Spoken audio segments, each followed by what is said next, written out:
you're going to present a movie which is 10 years old. Yes. That's quite a long time.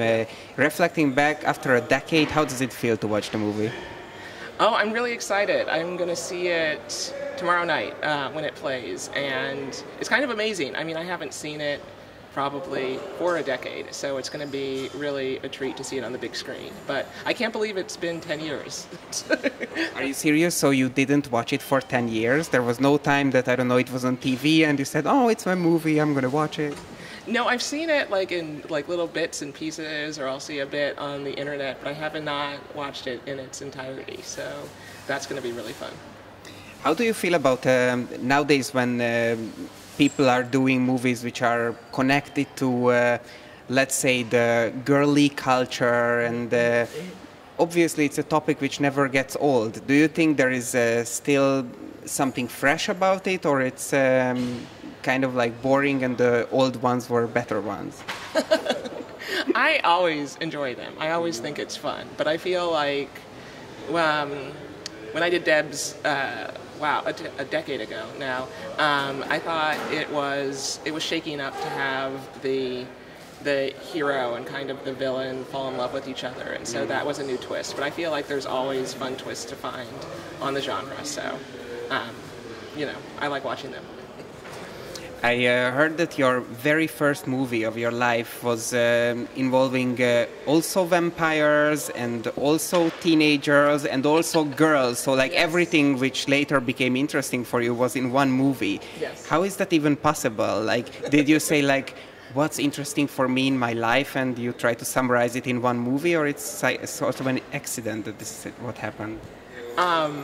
That's so funny. My first short film ever was called Chicula Teenage Vampire, and it was a send-up of those kind of 50s horror trailers. But I feel like it's been a theme my whole kind of career, is to take established genres and put, kind of turn them on their heads with different themes about sexuality or gender or race. So I kind of like taking established genres and messing with them, so that's something that's been very consistent throughout my work and stuff that I'm drawn to. So I feel like, I thought it was so funny, especially when I was working on True Blood, and that my very first thing was a vampire thing. So. But this is maybe a silly question, but are you fascinated by the vampire culture or something, or it's just something which keep returning to your life? I feel like I was, and still am, kind of fascinated, because the vampires always represented kind of transgressive sexuality, and kind of in the past I feel that there's been places where gay and lesbian sexuality was kind of hidden in plain sight in like vampire texts or Pulp Fiction or like other mediums, but the vampires kind of, you're always able to kind of put transgressive sexuality historically through the vampire myth, and I feel like that's what attracted it to me. There was like stuff like Carmilla, and even in Dracula, I feel like it's kind of very gay in its conceit. We can say that True Blood is an extremely successful TV show, and everybody knows about it. Even people who don't watch it heard about it. But we can also say that the United States is often referred to as a conservative place. So what makes you think, what could make True Blood so big, even if gay sex or gay vampire sex was never a topic? I think it's the same thing, that I feel like there's certain genres in sci-fi or kind of monster stories or certain genre things. I mean, even with D.E.B.S, where because of the genre and because you're disguising the sexuality a little bit within the genre, that you can get away with a lot, and people feel really comfortable kind of accessing it. They're like, oh, they're vampires, so of course, they'll have kind of different take on sexuality. So I feel like that's why it's popular. I feel like if you can kind of package what you're trying to say within these genre tropes, then they kind of can hit the mainstream in a really wide way. You're the second person today who I'm talking to and worked with Lindsay Lohan. So, I'm obviously a huge Lindsay Lohan fan, so that's quite fascinating for me. You directed the latest Herbie movie. Tell me about it. How did that come across? It didn't really look like it fits your genre. Everybody thinks it's really funny that I went from making D.E.B.S to making Herbie with Disney, which was a big summer tentpole. But what attracted me to doing the movie is what I always wanted to do was make big kind of CG-driven action movies at the time. And what I liked about it was that it was a female-led action movie at its core, and that the roles were kind of reversed, where the girl's part was played by a guy and the guy's part was played by a girl. And in some respects, the theme of the movie personally, I thought was cool because it had kind of a coming out theme where she wanted to be a race car driver, and I mean the character Lindsay played, and her dad didn't approve, and so there was a lot of kind of elements of the story that kind of fit with what I wanted to do. And it also, I thought it was really neat. I went and saw like the premiere. When I saw the premiere, there was this 5-year-old girl who was like standing up, like cheering in the front seat of the audience, and so I thought that was really cool because a Disney movie can reach so wide, and it was neat to kind of have such a massive forum to work with.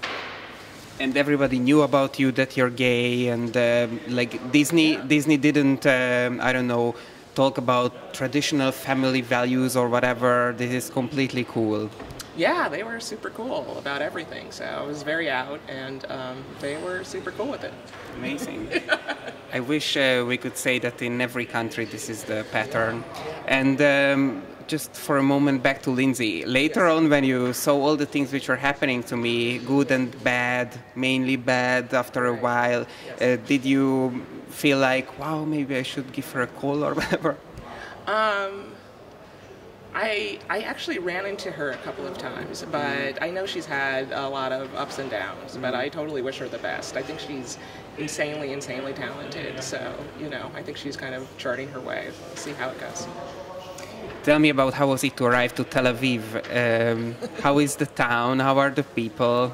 It's amazing. I just got here. It was a 16-hour flight, so I'm a little bleary still. I woke up really late and just came here, so I have yet to really experience it, but it seems amazing, and everybody's been so welcoming and awesome. Did you have any recommendations from friends from back home, what you should necessarily definitely do while you're in Tel Aviv or while you're in Israel? Do you have any special plans? Yes, actually I'm going to Jerusalem tomorrow. I got a friend of mine, and Alex, my partner's, is Gideon Raff, who did the Israeli homeland here. Anyways, he gave me a great itinerary and told us everywhere we should go and eat and stay and what to visit, and he gave us a whole itinerary for Jerusalem tomorrow, so we're going to go do that. Perfect. Yeah. So one last question back to True Blood. I know that you're also a producer and also a writer, and I was wondering, do you ever meet people who are trying to influence you what should happen next? Yes, that happens all the time. I work on different TV shows, and the neat thing about TV is it's ongoing. Mm-hmm. So I often get pitches from friends or people I encounter, and they're like, make Eric do this, or make so-and-so do that. Yes, so that happens a lot. And do you get the, how could you kill him or how could you kill her? Yes, very much so. So, you know, you're one of many writers on any given show, so you try to,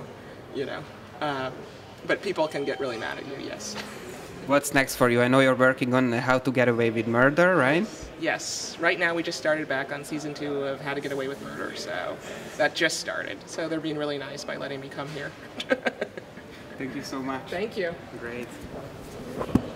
Hi. Thanks.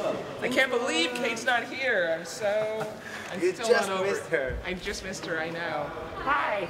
My name's Shani. Hi. I'm from D.E.B.S. Oh, great. You heard of us.